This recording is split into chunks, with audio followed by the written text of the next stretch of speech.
Планинскиот лав е најголемата дива мачка во Северна Америка. Ова ноќно и изолирано животно ретко се забележува во дивината, но во музеот на пустината Сонора како да е во природна средина, а не на изложба. Стените на овој кањон се направени од бетон и арматура. На 3-километарската патека во музеот се изложени, или подобро речено, живеат 300 животински видови и 1200 различни растенија. Меѓу нив загрозените мексикански волк и джиновскиот саваро кактус, вистинска пустина во мало. Пустината Саваро е посебно место, најжива пустина во светот. Наместо да ја поставиме изложбата во урбана средина, практично ве внесуваме во пустината што таа представува. Преку половина милион луѓе годишно доаѓаат да го видат музеот на пустината.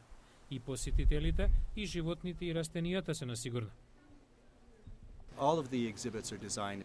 Сите поставки се дизајнирани со бариери, јазови, ѕидови и огради, тешко забележливи за око. Тоа чини рисот, животното хавелина што личи на свиња или пак црната мечка, единствениот вид на мечка во Аризона, да се чувствуваат како дома. Ниту птиците не бегаат. They want to come back with us. They want to go back into their enclosures and spend the night. Се враќаат да ја минат ноќта на сигурно, каде што имаат храна, вода и засолниште. Директорот на поставката се надева дека таа ќе инспирира.